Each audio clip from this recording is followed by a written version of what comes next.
मेरा एमपी मेरा हलका में अब तक आपने देखा सोनीपत संसदीय क्षेत्र के सभी 9 हलकों का सूरत हाल और जानी इस लोकसभा क्षेत्र की समस्याएं। लोगों का भी आरोप है कि सांसद महोदय कभी क्षेत्र में नजर ही नहीं आते।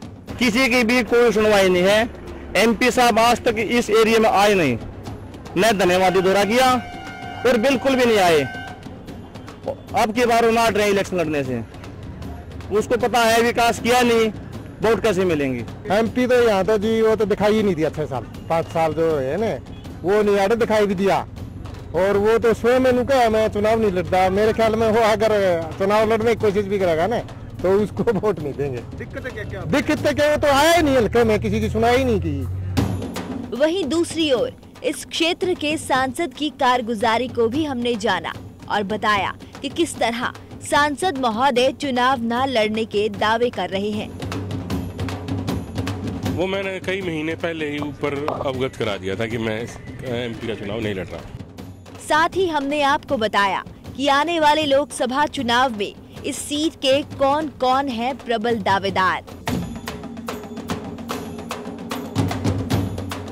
सांसद का दावा कि उन्होंने एमपी लैड का काफी हिस्सा विकास पर लगाया है, ये भी हमने आपको बताया। मैंने एमपी लैड का मैक्सिमम पैसा जो है वो जो है गन्नौर क्षेत्र के लिए किया है और माननीय मुख्यमंत्री जी ने भी इस क्षेत्र में सभी क्षेत्रों में, वैसे तो सोनीपत पार्लियामेंट्री में भी सभी क्षेत्रों में समान रूप से सभी जगह पैसे की अलॉट किए हुए हैं और विकास कार्य हुआ है।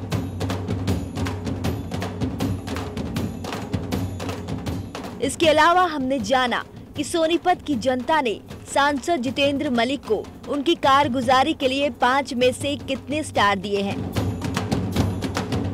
आइए अब आपको लिए चलते हैं रोहतक संसदीय क्षेत्र और करवाते हैं इस क्षेत्र के इतिहास और भूगोल से रूबरू। आप देखते रहिए लोकसभा का कुरुक्षेत्र।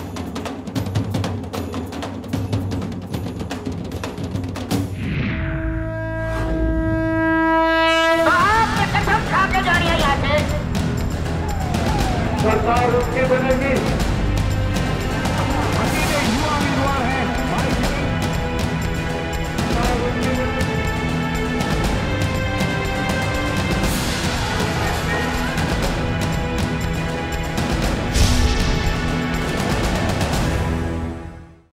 रोहतक सिर्फ एक शहर नहीं बल्कि सियासत का गढ़ है।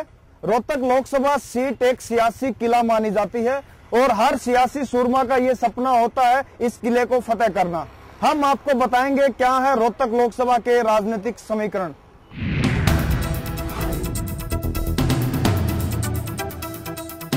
रोहतक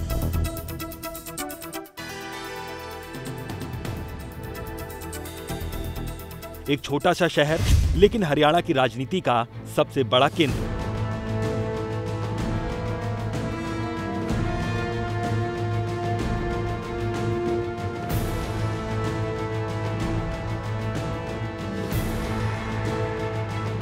रोहतक सिर्फ शहर या लोकसभा क्षेत्र नहीं है बल्कि एक ऐसा सियासी किला है जिसे फतेह किए बगैर कोई भी पार्टी पूरे हरियाणा में धाक जमाने के बारे में सोच भी नहीं सकती।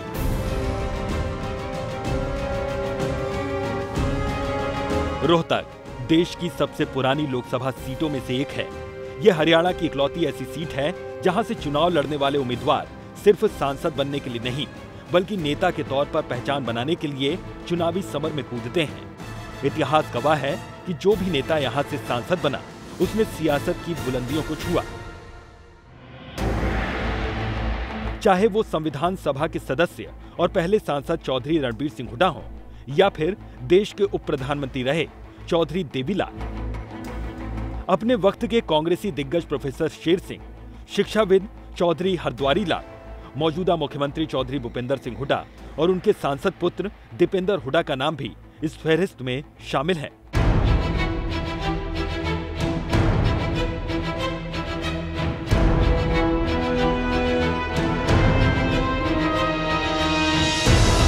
रोहतक से पहली बार सांसद बने थे सीएम भूपेंद्र सिंह हुड्डा के पिता चौधरी रणबीर सिंह हुड्डा।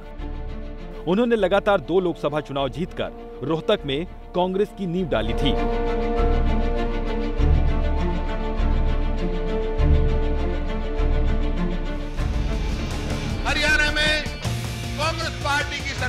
चौधरी भूपेंद्र सिंह हुड्डा ने लगातार 3 लोकसभा चुनाव जीतकर उस नींव पर मजबूत किला खड़ा किया। उन्होंने हरियाणा में कांग्रेस विरोधी राजनीति के सबसे बड़े दिग्गज चौधरी देवीलाल को लगातार 3 बार शिकस्त दी। हिंदुस्तान में स्थायी कीमत जब भी हो सकती है, कोई भी किसान कोई भी फसल बोए उसकी लागत जमा 50% उसको मुनाफा दे दिया जाए तो उसकी स्थायी आमदनी होगी। चौधरी देवीलाल पर जीत ने भूपेंद्र सिंह हुड्डा का सियासी खत तो बढ़ाया ही, कांग्रेस के अंदर उन्हें एक शक्तिशाली जाट नेता के तौर पर भी स्थापित कर दिया। और गन्ने का भाव पूरे हिंदुस्तान में सबसे ज्यादा आज हरियाणा में है। अपने दादा रणबीर सिंह हुड्डा और उनके पिता भूपेंद्र सिंह हुड्डा की सियासी परंपरा को आगे बढ़ा रहे हैं सांसद दीपेंद्र हुड्डा।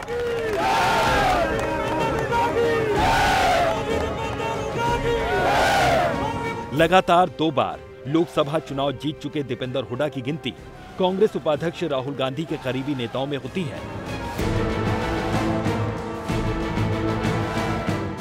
मुझे पता है आप में जोश है, मगर इस जोश को होश के साथ संभाले रखना है। मैं आपको मुबारकबाद देना चाहता हूं इस बात के लिए, और मैं तो यही कहना चाहता हूं, भाई कति तोड़ पाड़ दिया भाई, तोड़ पाड़ दिया भाई साहब, और भाई तोड़ पाड़ नहीं दिया, तोड़ बैठा भी दिया, तोड़ बैठा भी दिया। हुड्डा परिवार हरियाणा का इकलौता ऐसा परिवार है जिसकी 3 पीढ़ियों को जनता ने संसद में भेजा है। इतिहास इस बात का गवाह है कि इस सीट पर अभी तक हुए चुनाव में 8 बार इस परिवार ने जीत हासिल की है।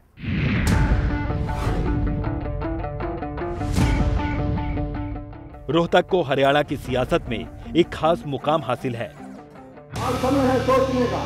24 फेब्रुआरी में 2 बात कही, एक तो अपना दुश्मन पहचान ले और एक बोलना, ये तो एक को और छोड़ता।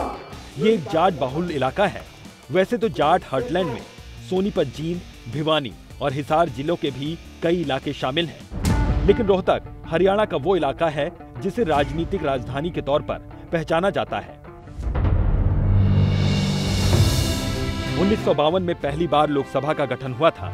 6 दशकों के कालखंड में वो 15वीं लोकसभा तक का सफर भारतीय लोकतंत्र ने तय किया है। रोहतक लोकसभा क्षेत्र के पहले सांसद अंतरिम लोकसभा के भी सदस्य थे, साथ ही वो संविधान सभा के सदस्य भी रहे थे। उनके योगदान को देखते हुए पंडित जवाहरलाल नेहरू ने उन्हें साल 1952 में रोहतक से कांग्रेस प्रत्याशी बनाया था। 1952 के लोकसभा चुनाव में चौधरी रणबीर सिंह का मुकाबला जमींदार पार्टी के उम्मीदवार हरिराम से था। चौधरी रणबीर सिंह को करीब 1,51,000 वोट मिले। हरिराम महज 81,000 वोट हासिल कर पाए।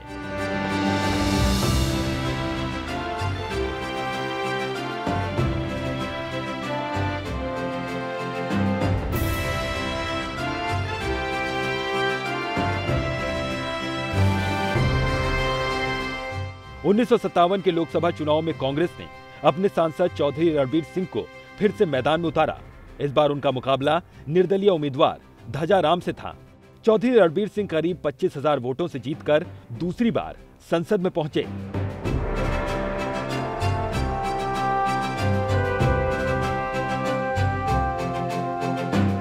उन्नीस 1962 के लोकसभा चुनाव में कांग्रेस ने प्रत्याशी बदलकर चौधरी रणधीर सिंह को उम्मीदवार बनाया।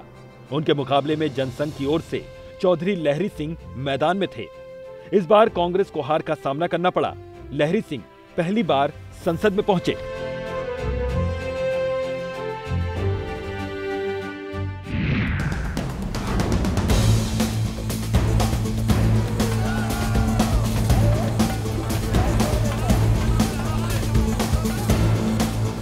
उन्नीस 1966 में हरियाणा बनने के बाद प्रदेश को 9 लोकसभा सीटें मिली।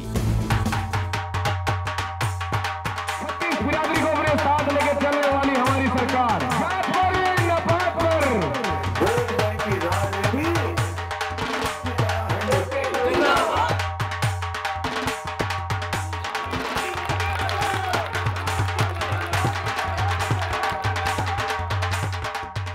लोकसभा चुनाव 1967 कांग्रेस ने रणधीर सिंह को मैदान में उतारा।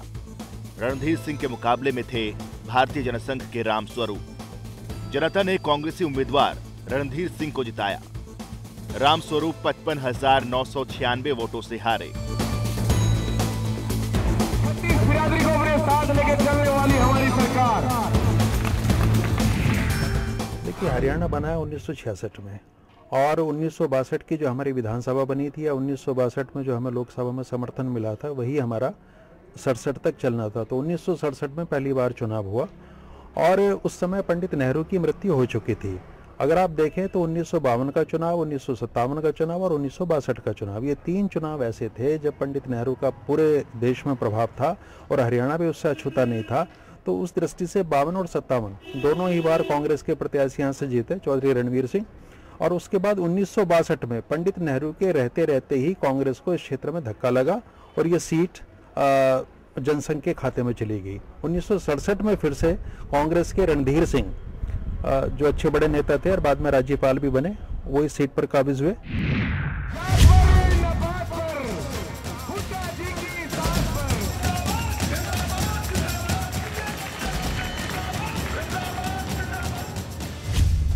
लोकसभा चुनाव 1971। इन चुनावों में भारतीय जनसंघ ने मुख्तियार सिंह को मैदान में उतारा। मुख्तियार सिंह के सामने थे कांग्रेस के रणधीर सिंह, लेकिन जनता ने सियासत को पलट दिया। इस बार कांग्रेस हार गई और जनसंघ के मुख्तियार सिंह को संसद पहुंचा दिया।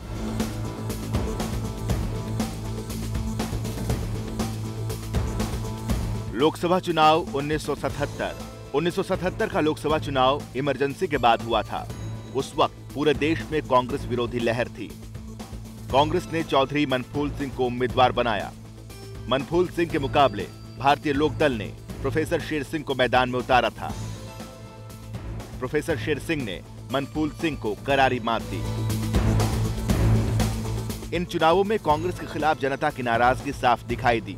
ये कांग्रेस विरोधी हवाओं का असर था कि कांग्रेस इस सीट पर 60,905 वोट ही ले पाई, जबकि लोकदल के मनफूल सिंह को 3,20,550 वोट मिले। 1980 के लोकसभा चुनाव में रोहतक सीट पर कब्जे के लिए जनता पार्टी के नेता मैदान में उतरे।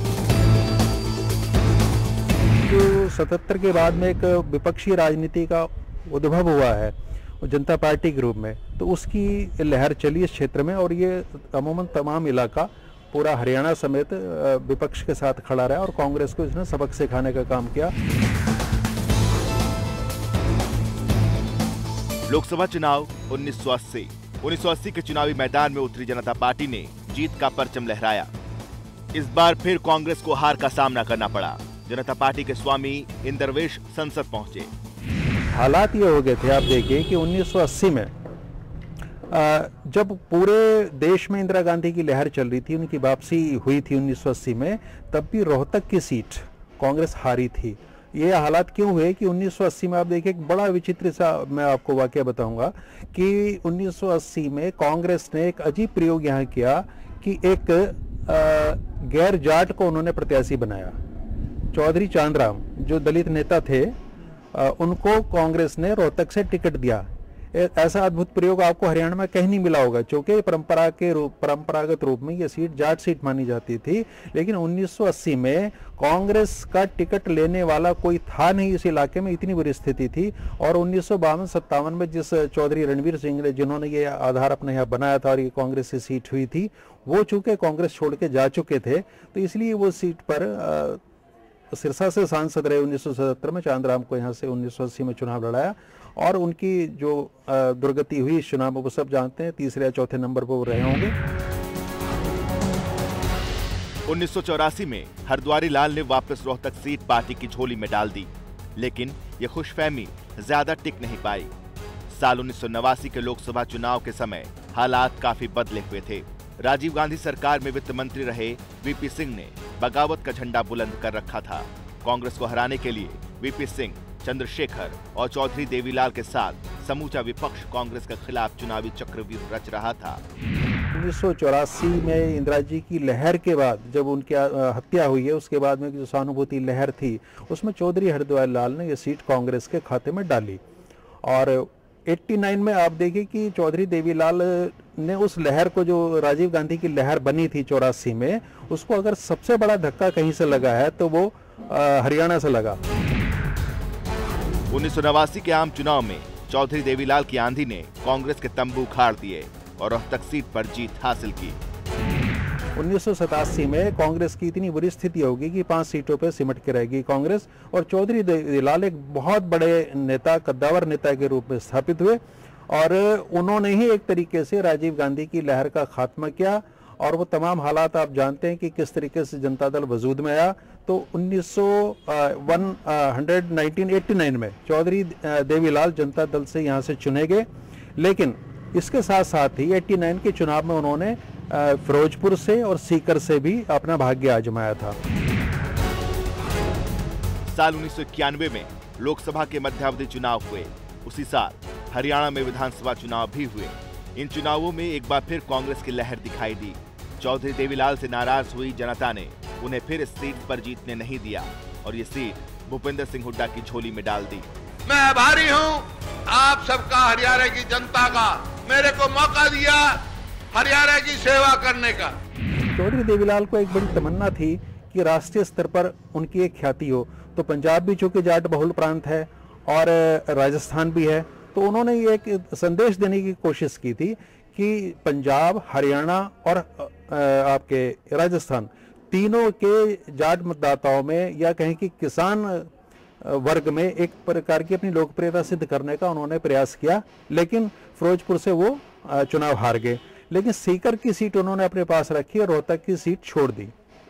तो इससे रोहतक के लोगों में कुछ न कुछ नाराजगी इस बात को लेकर थी, क्योंकि इसके बाद वो बहुत बड़ा उनका राष्ट्रीय कद होना था, वो प्रधानमंत्री भी बने और तब रोहतक के लोगों को ये लगता था कि वो प्रधानमंत्री बनके चौधरी देवीलाल इस क्षेत्र के लिए बहुत बड़ा काम कर पाएंगे। लेकिन चौधरी देवीलाल ने उसको प्राथमिकता नहीं दी और सीकर को चुना और वो इस सीट से अलग हो गए।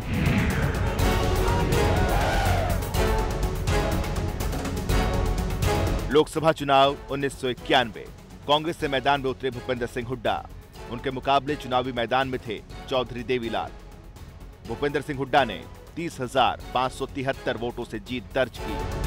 मैं आभारी हूं आप सबका, हरियाणा की जनता का, मेरे को मौका दिया हरियाणा की सेवा करने का। साल 1996 का लोकसभा चुनाव पूरे देश में बदलाव की बयार लेकर आया, लेकिन रोहतक सीट पर कोई खास बदलाव नजर नहीं आया। लोगों ने जैसे ठान लिया था कि वो चौधरी देवीलाल को नहीं जिताएंगे। लोकसभा चुनाव 1996 के चुनाव में एक बार फिर भूपेंद्र सिंह हुड्डा और चौधरी देवीलाल आमने सामने थे। भूपेंद्र सिंह हुड्डा ने चौधरी देवीलाल को करीब 2,664 वोटों से हराया।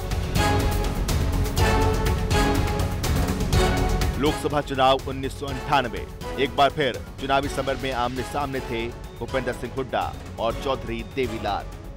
कांग्रेस ने एक बार फिर जीत दर्ज की। हालांकि हार जीत का अंतर महज 383 वोटों का ही था। हरियाणा में 1999 का लोकसभा चुनाव इनेलो और भाजपा ने मिलकर लड़ा, जिसमें प्रदेश की सभी 10 सीटें गठबंधन के खाते में गई। रोहतक लोकसभा सीट पर भी हैट्रिक बना चुके चौधरी भूपेंद्र सिंह हुड्डा को इनेलो के उम्मीदवार कैप्टन इंदर सिंह से तकरीबन 1.5 लाख वोटों से करारी शिकस्त का सामना करना पड़ा।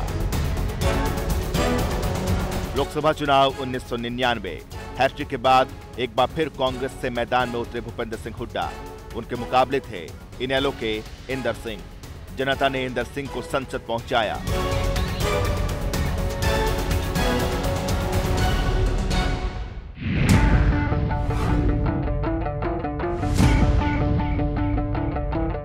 दो 2004 के चुनावों में चौधरी भूपेंद्र सिंह हुड्डा ने भाजपा उम्मीदवार कैप्टन अभिमन्यु को तकरीबन 1.5 लाख वोटों से हराकर अपने गढ़ को दोबारा हासिल कर लिया। हरियाणा में कांग्रेस पार्टी की सरकार बनी।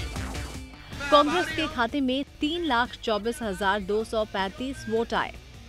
इसके बाद 2005 में भूपेंद्र सिंह हुड्डा हरियाणा के मुख्यमंत्री बन गए और उन्हें रोहतक लोकसभा सीट से इस्तीफा देना पड़ा। हिंदुस्तान में किसान की स्थायी आमदनी जब ही हो सकती है। आज एमएसपी मिलती है, अच्छा भाव मिल रहा है हमारे को। आप में जोश है, मगर रोहतक सीट पर 2005 में हुए उपचुनाव में उनकी जगह उनके बेटे दीपेंद्र सिंह हुड्डा को कांग्रेस की टिकट मिली। और मैं तो यही कहना चाहता हूँ भाई, कति तोड़ पाड़ दिया भाई, तोड़ पाड़ दिया भाई और भाई तोड़ पाड़ नहीं दिया। और भाजपा के उम्मीदवार कैप्टन अभिमन्यु को दोबारा शिकस्त मिली, लेकिन इस बार हार का ग्राफ और बढ़ गया। ये आंकड़ा 2.25 लाख से ऊपर हो गया। नियत की कमी के नाम का उड़ाना आपको नहीं मिलेगा। 2009 में 15वीं लोकसभा का चुनाव हुआ तो कांग्रेस ने दीपेंद्र हुड्डा को ही टिकट दिया। इनेलो भाजपा ने फिर से गठबंधन किया और इनेलो उम्मीदवार नफे सिंह राठी को टिकट दी गई। इस बार दीपेंद्र हुड्डा ने एक नया रिकॉर्ड कायम किया और इनेलो उम्मीदवार को तकरीबन 4.5 लाख वोटों से हार का सामना करना पड़ा। पंजाब में 250 क्यों मिलता है बीजेपी वालों? अगर पिछले सभी चुनावों के नतीजों पर नजर डाली जाए तो 1952 से लेकर 2009 तक रोहतक लोकसभा सीट पर 15 आम चुनाव और 2 उपचुनाव हुए हैं, जिनमें से 11 बार कांग्रेस को मौका मिला है और उसमें भी 8 बार हुड्डा परिवार का कब्जा रहा है। चौधरी रणबीर सिंह इस सीट पर पहले सांसद थे और अब उनके पोते दीपेंद्र सिंह हुड्डा यहां के सांसद हैं।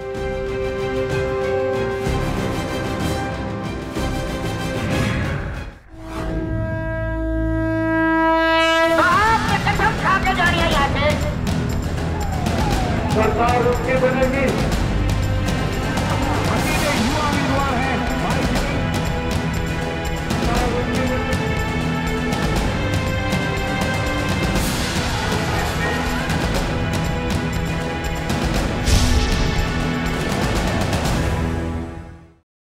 मेरा एमपी मेरा हलका के अगले एपिसोड में देखिए रोहतक, झज्जर और रेवाड़ी जिलों के मेल से बने रोहतक संसदीय क्षेत्र के सभी 9 हलकों का क्या है सूरत-ए-हाल। 2009 में चुनाव जीतने के बाद रोहतक लोकसभा सीट पर युवा सांसद और कांग्रेस के युवराज राहुल गांधी की करीबियों में शुमार सांसद दीपेंद्र हुड्डा के पिछले 5 साल की कारगुजारी,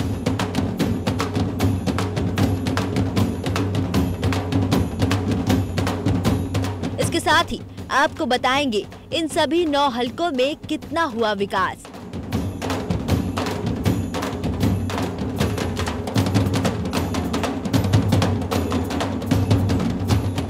ये भी जानने की कोशिश करेंगे कि सांसद महोदय ने यहाँ कौन कौन से मुद्दों को कितने दमदार तरीके से संसद भवन में उठाया। पहला जो सुझाव है, मैं धन्यवाद करना चाहता हूँ कि एक हमारी नई रेलवे लाइन का सर्वे इस बजट में रखा गया है, जो रोहतक से वाया महम हासी तक की रेलवे लाइन है। जानने के लिए आप देखते रहिए लोकसभा का कुरुक्षेत्र।